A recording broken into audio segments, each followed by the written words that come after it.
diving. Hope comes and stops us in our tracks. Bravely we prove in our striving, trudging together each day. Where there's a will, there's a way. Hello, everyone, and welcome to Raw Recovery, Trudging Together podcast. My name is Dion Miller, and I'm going to be your host today. I'm very excited today. I've had a fantastic day. The week is building up like I couldn't believe, and I have a great speaker today. A few weeks back, Ryan Hampton came through with Mobilize Recovery. And I love Ryan Hampton. I'm a big supporter of his. He'll be on in November. And I got to see, and I prefer Priscilla. So she said that I could call her that. And I got the chance to hear Priscilla tell some of her story. And I was very, very moved. And I thought to myself, there's a speaker for my podcast. And you guys know how I work. I tend to pick my people. I should really watch my P's here. Okay, scoot back. And since then, we've kind of gotten to know each other. She's going to come down to Detox Shadow with me, but really it's about all of us coming in and working together. It is a we program. I'm very excited to see this new generation coming on and taking over. It's fantastic. I could sit here and gab on this for 20 minutes alone, but this isn't my show. I'm going to turn it over to the real person's show, and that is Priscilla. Priscilla, welcome to Raw Recovery. Thank you. Thank you. I am so happy to be here today and just have this opportunity to share my story this way. Mm-hmm. I mean, I could probably take you back to where it all kind of started. Great. I come from a very long line of addicts. My mother was addicted to crack during that whole epidemic of crack in the 90s. Yep. That was her DOC. Yeah. My grandma, my grandpa, Okay. they actually sold drugs. And my mom used to say that she learned to count by counting white crosses. Wow. I don't know if you remember what those are. I know Yeah. what white crosses are. Yeah. And so that's how she Maybe learned we how should to tell the count. audience, though. Maybe some of them don't know what white crosses are. Well, from what my mom told me, they were pills that truck drivers used to take to stay up. So yeah, it's kind of like stimulant. Adderall. Yeah, it's a Yeah. stimulant. Yep. And so, that's how she learned how to count. That was her life growing up. That's what she learned to do. And eventually that's what I learned to do. I started experimenting and partying as a teenager. Of course, my mom was using. I talked to a door my whole childhood. She didn't care where I was at when I was a teen. So, I was out partying, drinking, starting to take ecstasy, smoke weed. I actually ended up getting pregnant at the age of 16 by one of her drug dealers. Oh. So, yeah, Okay. that was one of my first rough choices that I had to really have hard consequences for. Yeah, and that's a young age. But by 16 in our world, we're an adult because I grew up the same way. I mean, I knew how to pay bills at 16.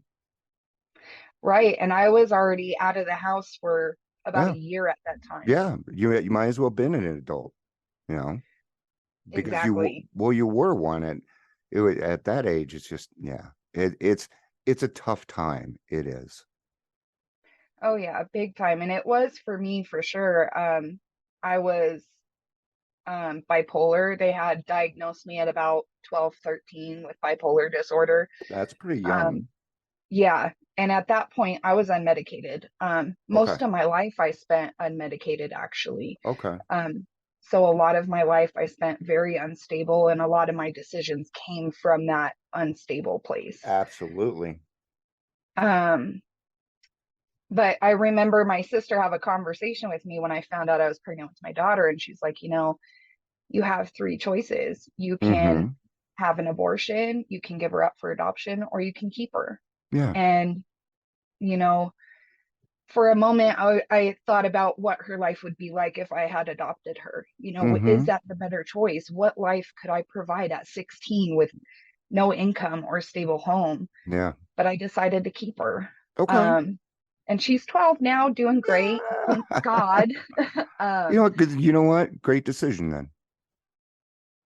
Great right, decision. I have to agree with it even at 16. So good on you. Good on you. right. Yeah, that kid, man, she saved my life. I really don't know Yep. where I would be without her. She Yep. kept the guardrails on my life for a very Mm-hmm. long time. Wow. Um, so I owe a lot to her. Yeah.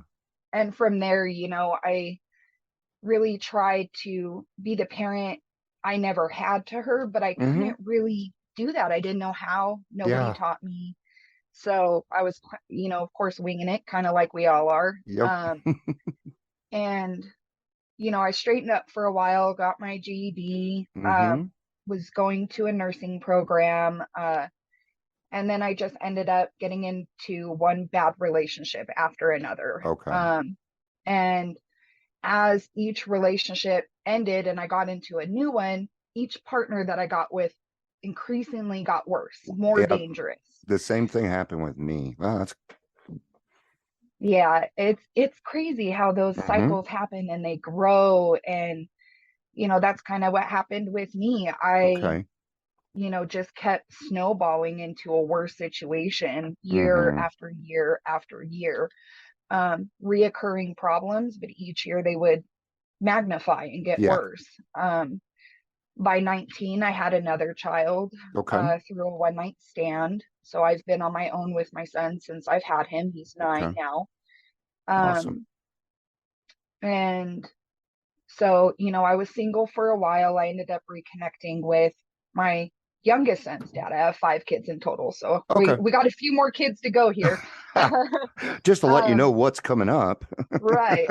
Flash forward.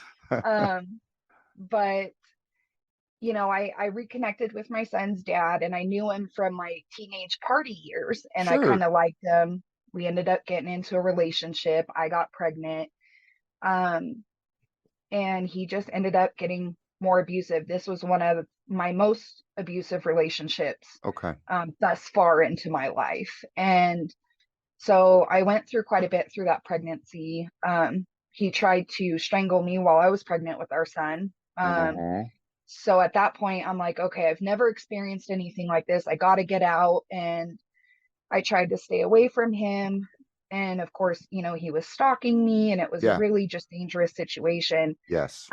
Well, he ended up getting hemmed up on drug charges because he was also an addict, but he Okay. sold drugs. So Yeah. he got hemmed up and went to prison. So I Good. got away for a while, Yeah. thankfully. Um, and so I just kept trying to rebuild my life. And, you know, I would be stable for a while and get an Mm-hmm. apartment and be okay. And, you know, by this time, I was having trouble coping, especially not having Yeah. bipolar meds that were working. Mm-hmm. So I relied heavily on pills. I noticed after, you know, when I had my kids and I got that prescription that I would feel better. I could Mm-hmm. take one of those pills and clean my house and keep up with all of these babies that I've had. Yep. And eventually it became my way to cope because I had no other Mm. way. And of course, as we look back on my childhood, Yeah. I was never taught any other way on how to Ex handle exactly. life.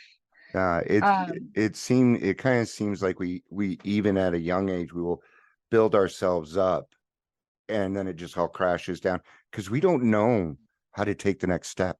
We don't until right. we are taught. We are naive to that. We think that our life is the only one, and we literally believe that. We think everybody else is Mhm. living this way too. Right. And I thought, you know, addiction's not going to happen to me. I'm not Mm, going to end up like my mom. I'm sure. different. And there was nothing any more special about me than there was with my mom. It's all the same with us, especially in our family. You Okay. know, my grandpa used to call it the family curse. And I never Mm, understood that until yeah. this round of recovery because I have, you know, tried to get clean before. in that process, I finally got stable, got a home, but I was still using. Mm-hmm. And I ended up catching a CPS case. Okay. And I managed to stay sober long enough for about 7 months, and they closed the case, got Oh, my kids home. But I yeah. had lost my kids for about 8 months, and it kind of straightened me up and it kind of didn't. I don't think I was quite done yet. Yeah. I didn't quite, you know, reach that point of the absolutely willing to do anything point. I think I really had to go to that depth in my addiction to get the Mm-hmm. recovery that I have now. I agree. Um, so, of course, with that, there came many more years of me using drugs and violent relationships to where I could get to that point. Okay. So, um, I was pregnant. Well, fast forward a little bit. I was pregnant with my daughter, Anna. This is my last child. Okay. Um, and me and her dad didn't work out. The only thing that we had in common was drugs. And Yeah. once that wore off and became really toxic, I left. Um, and I ended up connecting with a friend of a friend. She Okay. introduced me to this guy. Really Mm-hmm. good guy, has a house, single father. Mm. We end up getting together after a few months of talking, Okay. and he's nothing like I've ever experienced before. Like all around healthy dude. Like the first thing he presented me with were his boundaries. Like, this is what I can tolerate and what I can't. And I'm like, whoa, Wow. dude. That's Right. Coming from a world of no boundaries. I mean, yeah. my mom was an addict. She had none. She Yeah. never taught me any. And I we had never none. had any structure. Yeah. Right. Exactly. I had Yeah. no structure, no consistency. And this dude was the living of embodiment of everything I've never had. Yeah. And it was a bit a shock to my system, trying to be in this healthy relationship. And at that point, I was still using. Okay. Um, and, we stayed together for about a year before we broke up. Um, but, I just couldn't really figure out how to be in this healthy relationship. And a lot of it was me still using too. I Yeah. was still doing these toxic things. So, as much as he tried to hold it together, I was just angry at myself and the world. Like, why did Yeah. I finally got a good life, a good man, picture perfect life, and I'm not doing what I'm supposed to be doing, Yeah. and I felt horrible. Okay. Um, and again, still being unmedicated, I just came up with these crazy stories. I thought he was cheating on me and he wasn't. Yeah. Um, just all these crazy feelings. And I really think it was just me internally pushing him away because I Yeah, didn't. because we're not used to that. We don't know how to have Right. those relationships.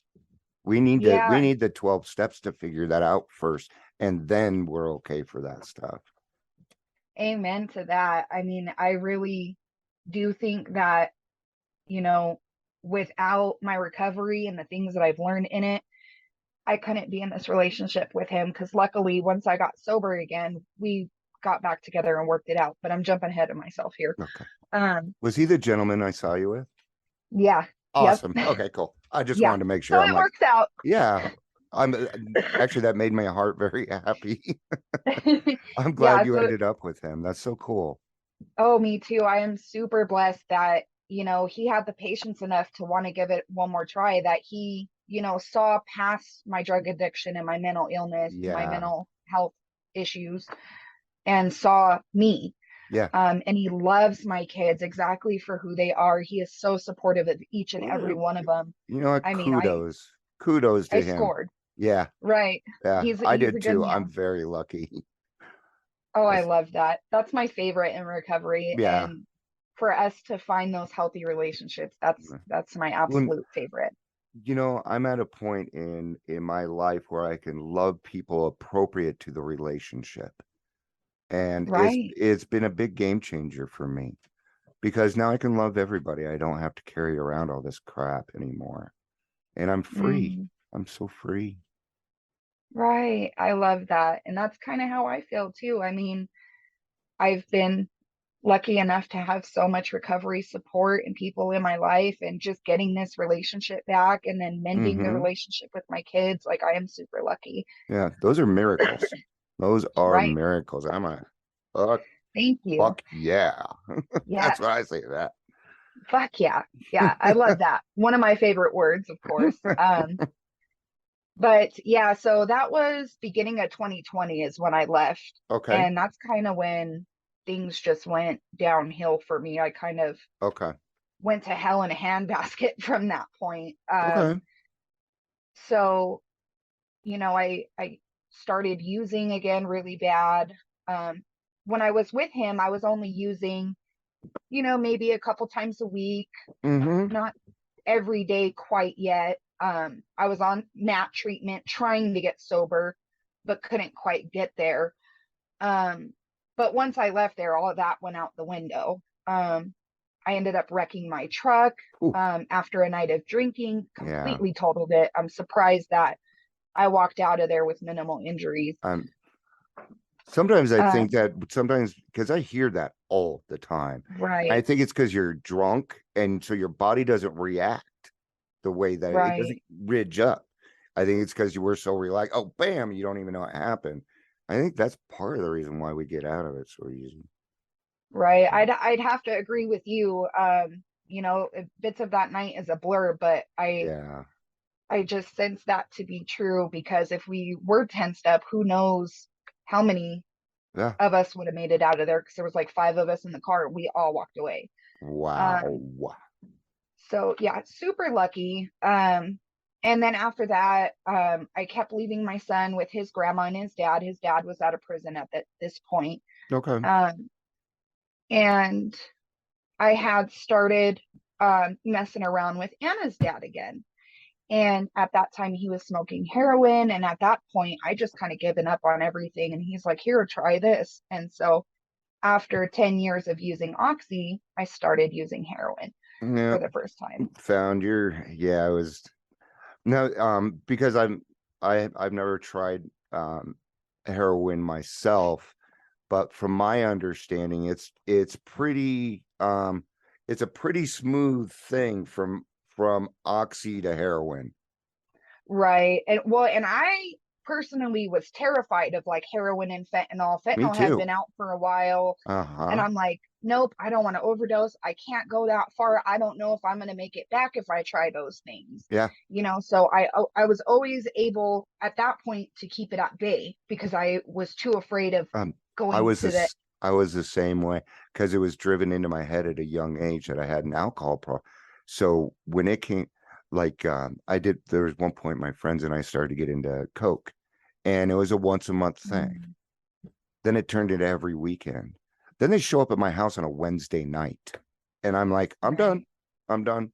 That's addiction. Goodbye. And I never talked to them again Good, because good. I knew that if I did that, that I was beyond. I already knew I was an alcoholic, let alone, ecstasy would, whoa, no. Loved it way too Right. much. And I love that as a teen. And I think that, and especially with my family history, my grandpa was bipolar. Okay. My mom, I'm pretty sure she was bipolar too, but never had a It, diagnosis. But that is with all of our hereditary. right, and with all of our mental health issues and our addiction issues, like my brain, I was just born hardwired for it, Yeah, and you were. that's what I truly believe. Mm-hmm. And so it wasn't a big stretch at that point. I had just given up on everything. Mm-hmm. I lost a good man, jacked up that relationship, lost my stability, couldn't provide anything for my kids, feeling just awful as a mother and as a human being. Mm-hmm. And I thought that was the lowest I can feel. And No. of course, the only way I knew to cope, I decided to go ahead and do black with him. And um, I'll never forget this night. He started a fight kind of over nothing. Okay. We had been fighting all night. Finally, we go to sleep. In the morning, he wakes up, goes to work. So I thought, um, I ended up getting up and going to the bathroom. I'm thinking he's gone. I Mm-hmm. come back into the bedroom and my daughter's gone. And she was only about 10 months old at the time. And I look Okay. out the window and he's putting her in the truck of his car and he takes off. And I'm like, where are you going with the baby? And he's like, oh, well, I had a babysitter to help watch her, and, making up these excuses. And just everything in me told me that I wasn't going to see her again. And I was right. Yeah. My heart dropped, most horrible feeling. And, there was nothing that I could do. He wouldn't bring her back. I stayed there for about 12 hours waiting for him to bring her back. And he told me, he finally, after texting for 12 hours and arguing, he told me, if you don't leave my house, I'm going to call the cops. At that point, I had warrants. So, of Oh, course, I left. I yeah, was of scared to go to course. jail. Yeah. Um, Especially being on black, newly introduced, I was starting to feel sick. Um, Paranoia. yeah, so I left and tried to call the police. At that point, I was her only legal parent. He wasn't Okay. on the birth certificate, Okay. nothing like that. But the police wouldn't touch it. If there's no prior custody orders, they're not going to do anything. Mm-hmm. So I gave up from that point, Okay. and just kept using and seeing how far I could take it. I would keep partying, meeting with random dudes and partying. And I finally got in touch with this guy who used to date one of my homegirls. She used to Okay. be in love with him, and I felt kind of weird talking to him because they had this relationship, but Yeah. he was just very convincing, very persuasive, one of those Mm-hmm. guys. And from that point forward, I had went over to see him because he's like, oh, you're sick, let me help you out, just come over. Mm. And so I did. And of course, we all know what he wanted. Yeah. And, I did some things I'm not proud of for drugs and got what I needed. So I Yeah. wasn't sick. And this turned into a repeated cycle over the next couple months until finally he got me to move in. Oh, Things had come to a head with my mom. My yeah. mom was like, you know what, you're out here using, you're hardly ever home with your kids need you, they miss you, like what the fuck are you doing, Priscilla, like what's wrong with you? Yeah. And I'm just like, I can't handle life right now, like I can't be a human, Yeah. like I don't know what else to tell you. And finally she kicked me out, so I end up over with dude in his apartment.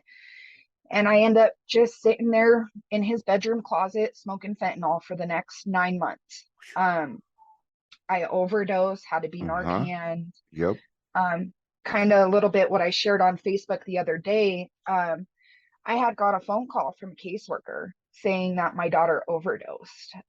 So what had happened was Anna was with her dad, Mm-hmm.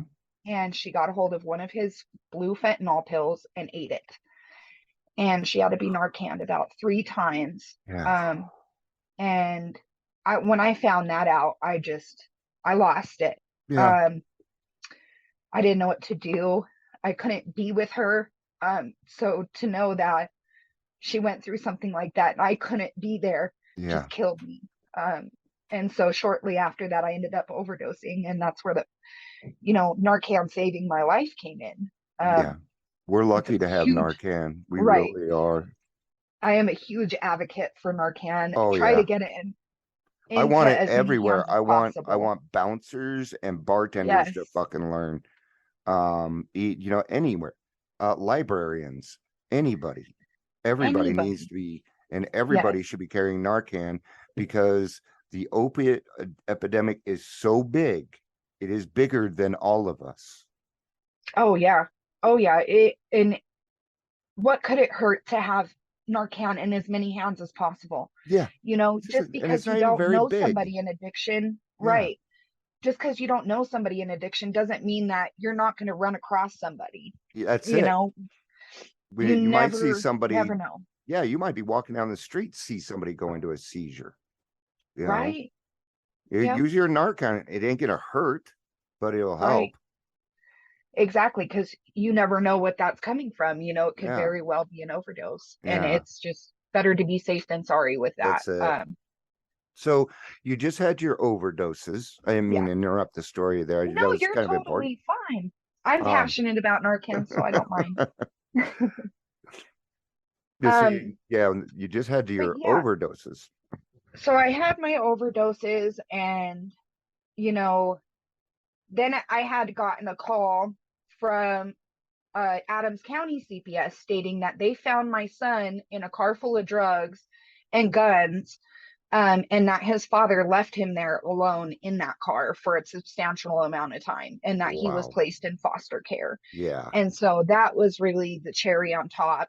Okay. And, you know, after multiple times of trying to overdose and just kind of be done with my life, I get it. and thankfully not succeeding at that, Mm-hmm. I was like, I got to do something. So Yep. I tried to stop using, and of course, Yeah. just going from fentanyl to absolutely nothing, I Yeah, got that so was, sick, yeah, and I you ended got up very, caving. yeah. Yeah, so I didn't make it then. Well, and that was probably about end of October, around Halloween. Okay.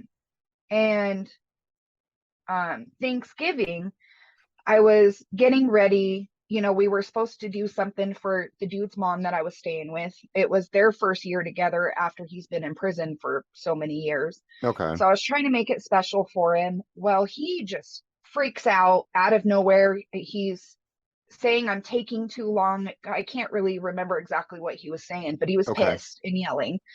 Then I see a gun come out, and I start freaking out. Yeah. And he's just like, get out, get out. So I'm like, oh, fuck this. You know, I get what I can and I leave. Yeah.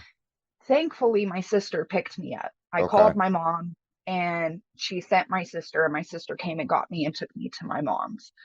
Um, and I remember sitting with my mom on her bed, and she's just like, Priscilla, how much more do you think you can take? Yeah. Like, you have to seriously do something now, or you're going to lose your kids, or you're Mm. going to die. Yeah. Something is going to happen, and you're not going to be able to fix it. Correct. And just kept hammering the fact into me that I have to do something, that, Mm-hmm. you know, she can't do it, that I have to do it. And if I don't, something bad's coming, unexplainably bad. And so I decided, okay, enough's enough. I don't know anywhere else to get blues. He was my only source. I can't go back there. Like, it really seemed like the end of the road for me. So I was like, I know I'm going to be deathly ill, and I'm Mm-hmm. scared to be out while in that state. Yeah. Unfortunately, it was Thanksgiving night, Yeah. and no beds were open. We had no time to get me into any treatment facility.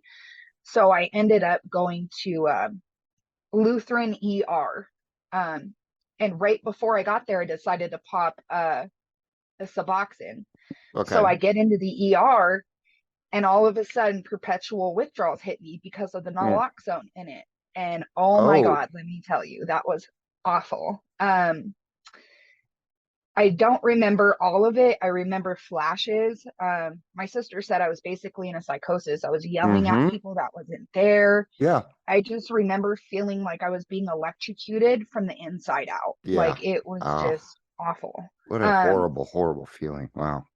Right. I wouldn't wish that on my worst enemy. Uh-uh. And to know that people are still going through this breaks my heart. That's why I'm a big advocate for Matt, because I know if it wasn't for Suboxone, I wouldn't have made it here. Like, thank God it took about 3 days for the subs to start working, Okay. for my system to adjust from all the fentanyl I was doing Sure. down to the Suboxone. But it finally adjusted, and I started to, you know, come out of the haze. Mm-hmm. But anyhow, I'm kind of jumping ahead. I got out of the ER after about 18 hours. Okay. That's about as long as they can hold me. And so Mm-hmm. my mom and my sister came and picked me up, took me back to my mom's, and my mom coached me through this awful detox, help bathe me, because I couldn't even take a shower by myself. Yep. And I just remember her kept saying, you know, you got to save yourself. You got to do this. So your kids need you. Your kids need you. And I just remember flashes. Mm-hmm. You know, it was real strange of Yeah. her just kind of coaching me through this. I understand. I don't remember much of my first 3 months of sobriety, so I hear you. Good. I'm glad I'm not the only one, because I don't remember a I have whole to lot of the ask my beginning wife, either. you know, Well, I Right. stopped counting my days. I just stopped because I was so tired of rewriting it in my big book, that Right. I stopped and I asked my wife to memorize it for me because I felt like it was just a setup, you know. And I'm like, Right. well, if time doesn't matter, then I shouldn't worry about it. Right. I like that. Yeah, it's at first I counted the days, but not too much anymore. Every once in a while I'll check and oh cool, Oh, that's what yeah, day in I'm the at. Right beginning, on. it's hard not to. Yeah. Yeah. It can be triggering sometimes though, because it was definitely a little bit triggering for me. But at the same time, like I'm like, okay, if I can make it this far, I can make Hmm. it another hour or another 24. Yeah, So it's the people that chronically relapse at 30 days, 45 days, usually on them, and you'll hear that all the time. And what I recommend to them is get rid of that app on your phone that's counting your days, first of all, and stop counting. Just stop. right. Ask somebody else Just to live. memorize it for you. I didn't even Right. memorize the date. And when I was 2 years sober, I asked her when my sobriety date was. I love that. See, and I think that's awesome to just go through that way. Of course, mine, for some reason, it's just kind of seared into my brain. I don't know if Yeah, it's because it was Thanksgiving or, you know, the situation, but yeah, probably a that mixture of deal. several different factors. Yeah, that's what I'm assuming. Yeah, Um, because I bet you would but still remember it even if it wasn't Thanksgiving. yeah, that's true, especially with everything that was kind of just surrounding that moment, all Yeah. those feelings I had been numbing for so long, and then everything just came rushing in at once, Hmm. you It's know. because it was the holidays. That's what happens. That happens to us. Right, We will relive trauma. That's why we find it hard to go see our moms and dads and stuff. Um, but if you have a good enough reason to be there, go for it, man. Go for right.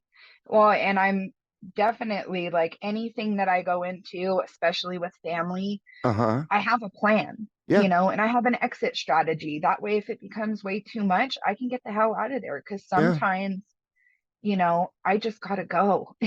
Mhm. If I'm uncomfortable or I can't handle it, or if it feels unsafe to me and my body's telling me we gotta go, then we gotta Yep. go. Then we gotta go.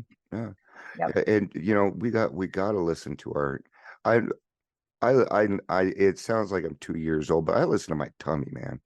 My intuition, Right. that's where your Yep. intuition is. And it still Yes. works. I'll be like, do I want to go do that? Oh, bad gut feeling. That's a bad thing. But Right. and it still works, you know. So whenever I ask myself a question, I go to my stomach first. And if I I get love dopamine that. from it, I do it. Right. I love that. And I mean, every time that I have not listened to my gut, I've paid for it in Yeah. some way, shape, or form. I've paid for it. Yeah. So it's like, Those are your no, I got morals, to man. follow that.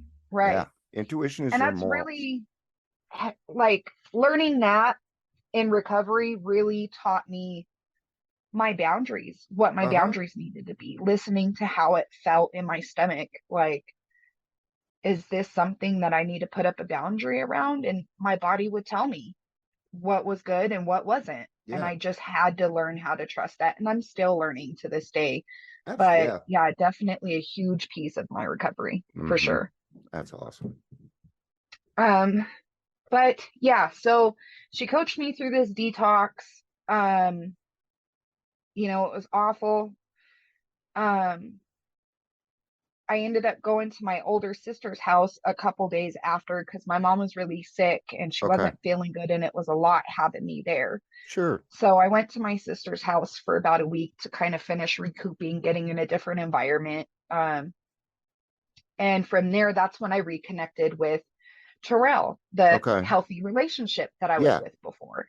And, he's like, "Are you really done this time? Like, you know, look at you, dude. You're not good." Because Mm-hmm. when I came home, I was about 98 pounds. My Mm. kidneys were failing. I had Yep. double pneumonia. I had an Yep. infection in my face. Like, I look like the Walking Dead Mm-hmm. practically. Yeah. So of course he commented on that and he's like, "Hey, you done yet, kid?" Yeah. um, and so it really, those moments just really hit me right in the gut. And I'm like, you know what? I have to be done with this. I have Mm-hmm. to. Um, and so, we talk through it and I let him know, like, I'm done. I have to do whatever it takes to recover or I'm gonna die. I Yeah. can feel it. Yeah.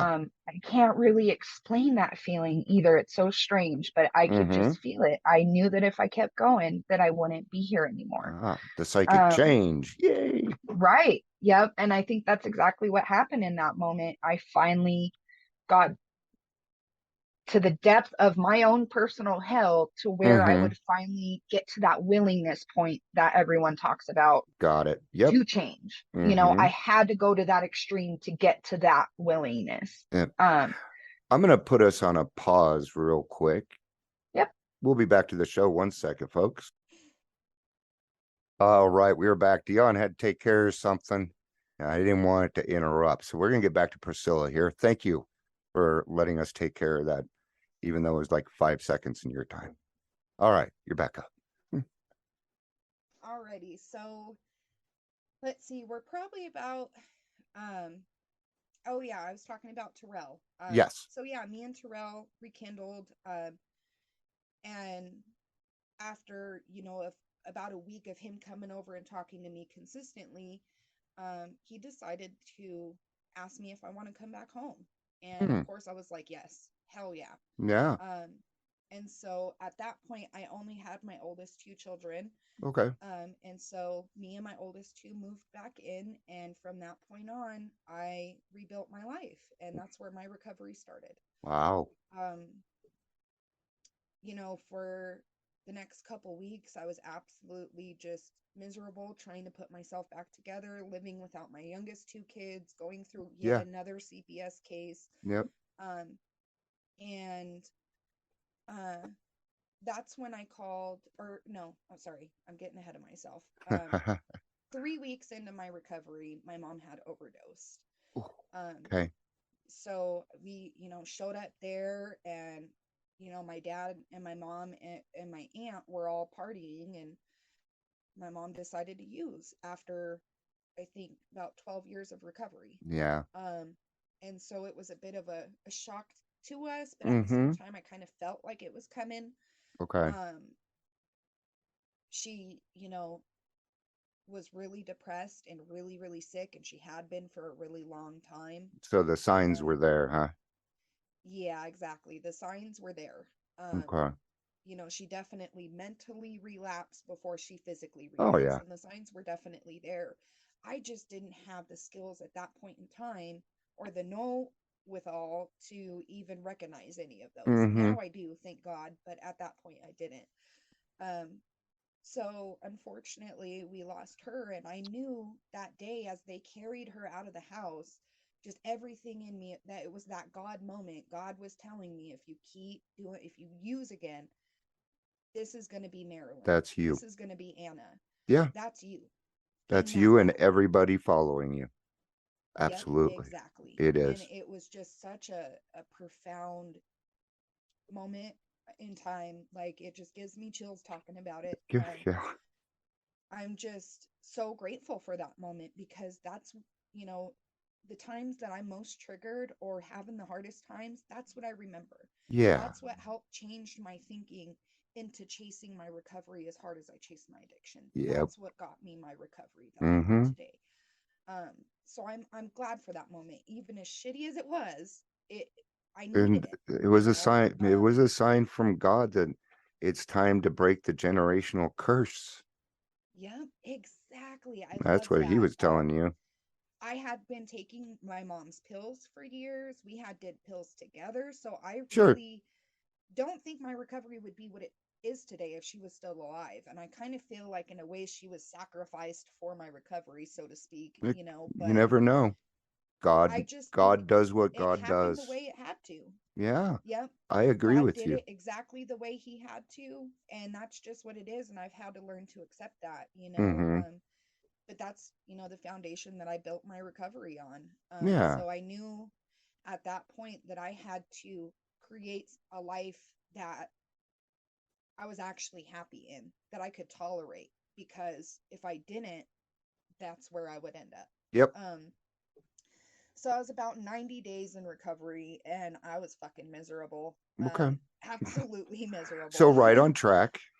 Right, right. And so I reached out to the Hornbuckles. The Okay. Hornbuckles have known my family forever. My mom actually used to use with Michael's dad. Oh, Um, really?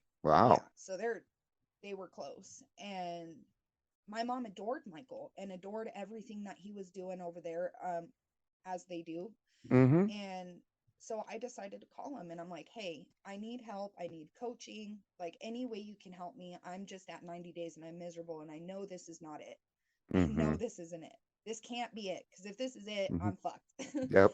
um, so I was blessed enough to be paired with Lexi. And so Yep. Lexi coached me through the first year and 8 months of Mm-hmm. my recovery. And I am so fucking blessed for that.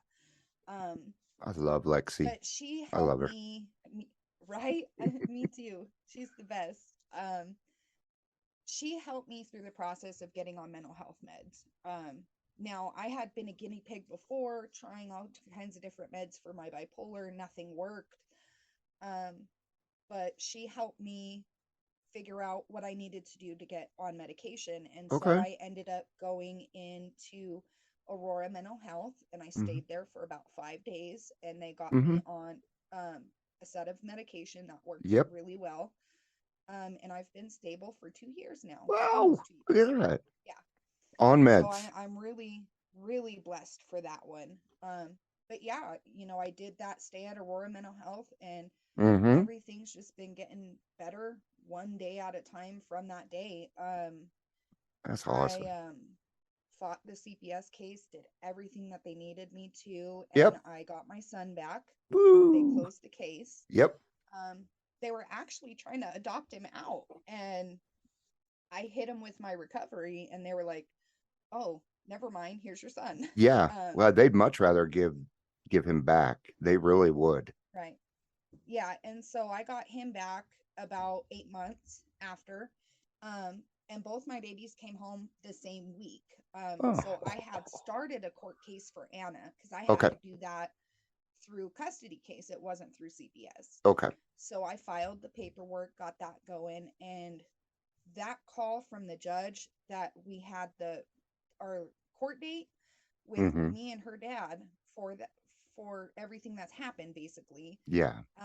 was such a freaking amazing phone call. I can't even find the words to describe it. Uh, She was like, she told him, "You mean to tell me she's been 10 minutes away from her mom for the past 18 months and you have not let her see her?" And he didn't have any answer. And of course, she ended up making him drop her off right after we got yeah. done with the phone call, of course. Yeah. So after 18 months of not seeing my baby girl, she finally came home. And Mm-hmm. I mean, it was just such a powerful day and it was everything that I was working towards and it Yeah. still fills me up with joy just thinking Mm. about it. And from that day forward, she's been home with me. Yeah. Of course she still sees her dad about Well, 2 of days a week, course. Yeah. but you know, it we've come a long way for Yeah. sure. But now it's being done We right, right. and she's getting consistency, and that's what matters. Exactly. And that's, another thing that my recovery has given me. It's allowed me to be consistent. And now we can offer that to her. And I was kind of worried about her dad because he was using Okay. at the beginning of our court case, but then he ended up going to jail and he's been clean for about five months now, I Oh, believe. good for So him. now, right. And Because now we're we're living able to proof like that people can co-parent, change. We really are. And I think we need to pass that on to the people in our right? lives. Good on you. Good on you. That's Thank called pay you. it forward, and that's the ultimate way. Love it. Right, right. And I mean, so it's awesome to see him sober and co-parent with him now and be able to do that because before it was just animosity of what he had done, Mm-hmm.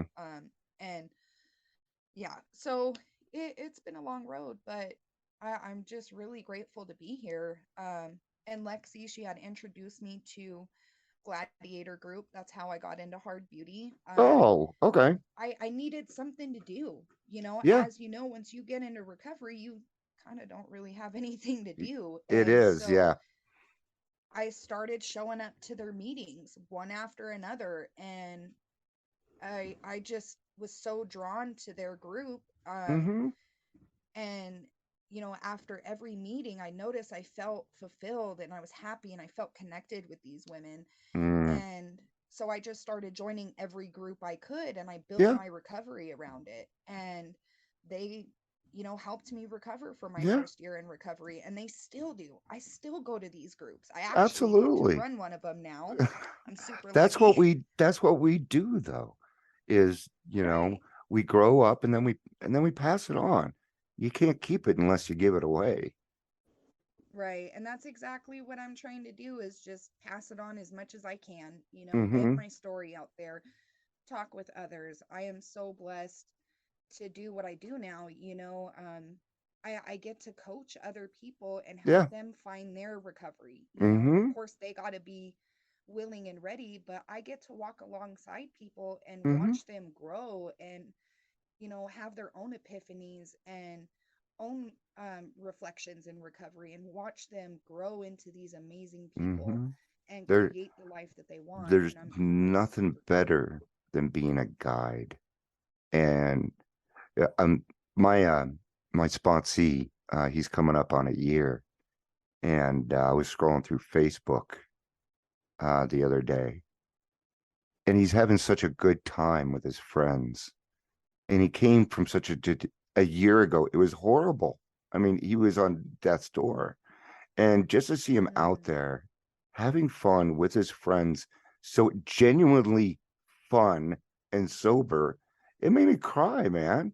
Because, you know, yeah. now he feels like he's younger than me, so he feels like my kid or whatever. I'm kind of old, Right. just kind of not old, old. So what kind of, so you're a recovery coach for hard beauty then, correct? Yeah, yeah. So, they had watched me recover, and at my year in recovery, Mm-hmm. the Hornbuckles and Hard Beauty collaborated, and they decided to pay for my coaching certificate because they heard I wanted to do coaching. Mm-hmm. Um, Lexi was like, "Hey, you'd be a good coach," and I was like, "You think so?"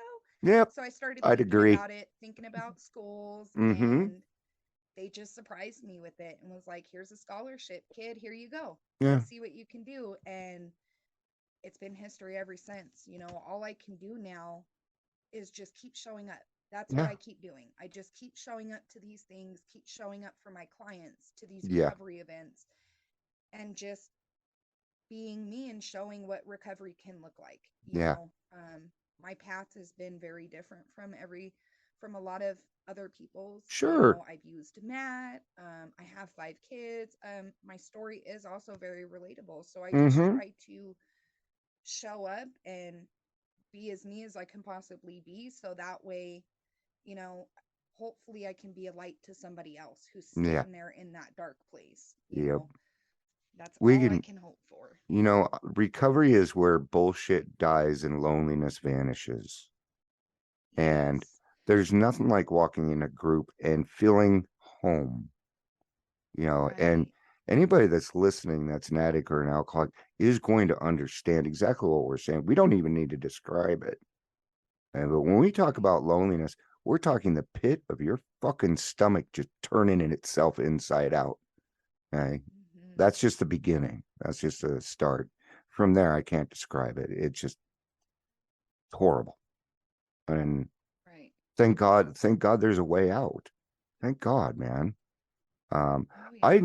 I I tend to believe, because I don't see any other reason that I would have searched for a higher power unless I was an alcoholic. So being an alcoholic, I also can come to the realization that, maybe God did this so I would seek him. Um, Hmm. and that kind of thought process, which, even if I'm wrong, I'd rather die and find out I'm wrong than, you know, Right.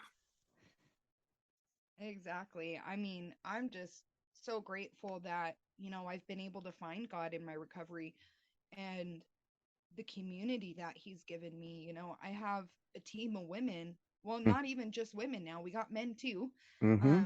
I have just a beautiful group of amazing people who will show up for me. I've Yeah, got my husband and my kids back. Like, I couldn't have asked for a better life. And even on my hardest days in recovery, I remember where I was at, Oh sitting yeah. in that closet, smoking fentanyl by myself, missing my kids, missing my husband, Yep. just missing the life that I have now. And it puts me right back into gratitude. That's what That's it's like. fantastic. You know, Yeah. we come from the trash heap of life and our stories turn to gold. And Oh, yeah, I they think do. that's the miracle of it. You know, the 12 steps helped me find out who I was. And now I'm just that person unapologetically. Because that the Hmm. person doesn't need to apologize for who he is. Because I learned how to love me. I had to learn how to love myself. And being a man, that took me a little while, but I got there. Now I love everybody. I love everyone. I love that. I absolutely love that. And it's just crazy how, recovery opens up our hearts like that. Mm-hmm. When I helped people in the past, it was only because it was driven by something else. Like I was going to get something out of Yeah. them or they were going to do something for me. It was Mm-hmm. never from a pure place. And now I can help people from my heart and soul because that's I feel what God's put me here to do, Yeah. not because I'm going to get something out of them. Yeah. And it's just so awesome being Uh, on this side of the and fence. the thing is we get the benefits are tenfold. Every time I help somebody, I get it back tenfold. And because I don't expect it, it's always a nice surprise. Um, and I would rather go that route anyway, because I think only God can really determine your worth. I don't think I should even do that because I will sell myself short. And Mm-hmm. and that's not what the world needs anymore. They don't need people selling themselves short. They need leaders saying, "Hey, this is what we do. Even when we're wrong, we still stand up and say, 'Hey, I was wrong.' That's okay. Nothing wrong with Right. that." And No. I love the fact that, now we can be more aware of our mistakes and, say, hey, I'm sorry. This is what I'm going to do to correct it. Instead of, kind of just sweeping it under the rug, we can be accountable now. That's Mm-hmm. probably one of my favorite tools I like to use in my recovery now is that accountability piece. Love it. That's what keeps me up and Mm-hmm. doing what I'm supposed to. Yep. I love accountability so much that I have 5 accountability buddies. That's what I call them. Yes, Because right accountability on. is so huge. In fact, I was going to bring that up because when you were with Tyrell, was that Terrell. his name? Yeah. Okay, Terrell.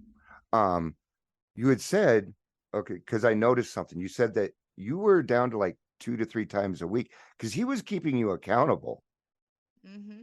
Well, every Because time I he's would get high, he would walk in and he would just shake his head at me. So I'm like, because he knew and he would tell me, you're so much better than this. yeah, You he can could see do it. so much more than this. He Yeah, could see it and he believed in me long before I ever did. yeah, So, I am truly, truly grateful to have that man by my side and for the fact that he stuck it out.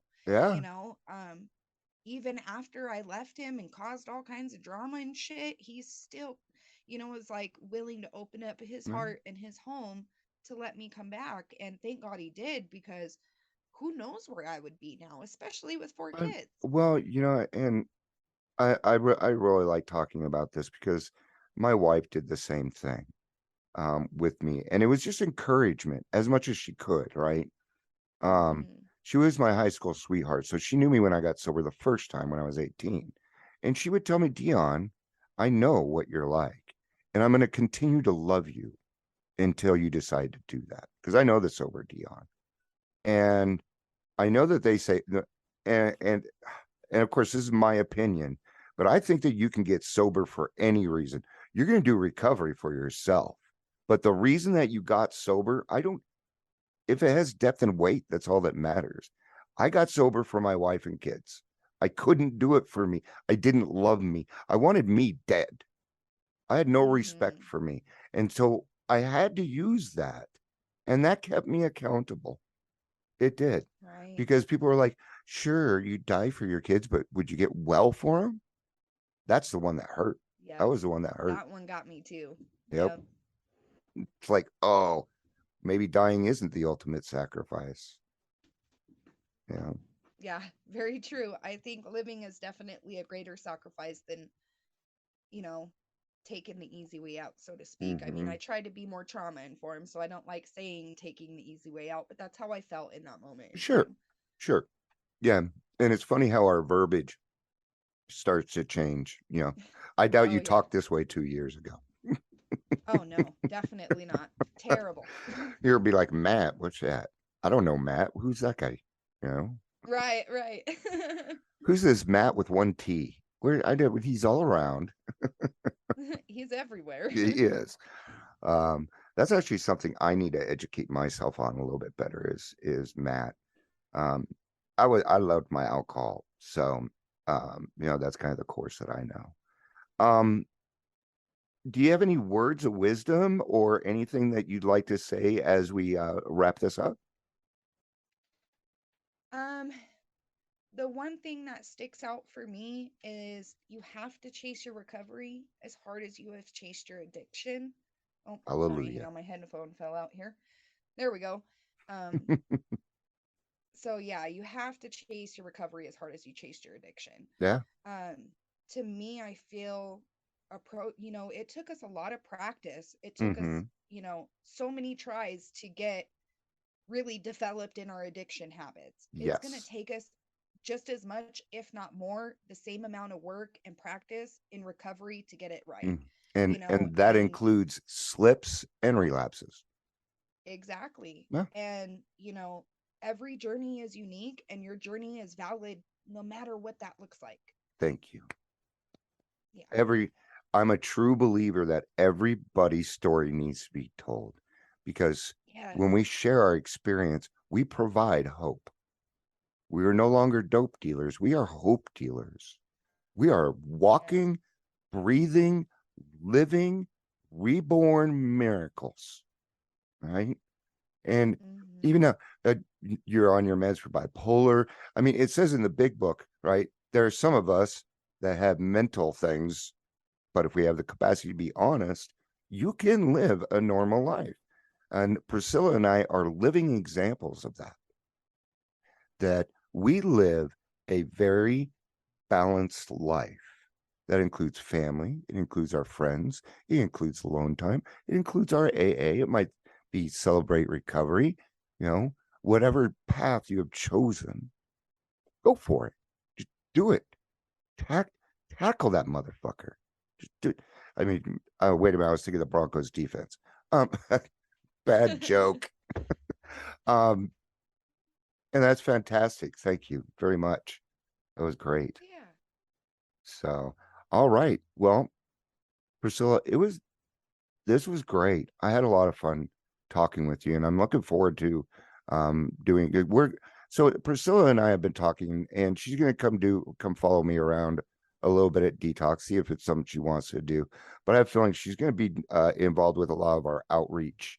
I have recently been talking to Frankie over at Hard Beauty, and we're working on some outreach stuff. So you will be seeing all of us out there with our shirts on and having fun. I actually have an event place that Aurora Mental Health will let me use now, Oh, wow. and I don't know and I don't think they'll charge me for it, so we can hold events all the time now. Ooh, I'm excited. Yeah. That I want to have a beautiful things are dance. going to come of it. I want to have a Yeah. sock hop. Me and Raquel were talking about that too. We really wanted to plan something, some Yeah, sort of dance party. or Why can't we maybe a have a sober '70s dance party? disco. We used to have them once a month. Oh yeah, I would Yeah. love that. I'm in it. I Okay. will totally Let's be do it. there. Yeah. Maybe we'll just go take over Sober Underground or something. Something. Yeah. We'll figure it out. Thank you very much for taking your time and coming on here and sharing your story. Is very important, and I appreciate you taking your time. It was my pleasure being here, Dion. I really appreciate you having me on as a guest and just giving me this opportunity. Like you said, all of our stories are important, and I'm just glad I got to share mine. And I'm excited to hear everyone else's that you continue to record. Just thank you. And You're again, my welcome. pleasure. Yeah, and as we sign off, I think that's a great thing because this is a we program, and even in this podcast, everybody had their assigned tasks. And the thing is, it becomes a we thing. And I would like to reiterate a couple of things. Number one, don't do this alone. You don't have to do it alone. You can call me or Priscilla. We'll help you. If you're a male, call me. If you're female, call Priscilla. Okay. You'll be able to get that information in the post. I'll make sure that they can find you probably through Facebook. So I'll probably tag your name. The other thing I'd like to kind of remind everybody of is that this is a day at a time program. And that no matter what you're going through, good, bad, or indifferent, this too shall pass. My name is Dion. This has been a Raw Recovery Trudging Together podcast. I love you. Peace out and have a day.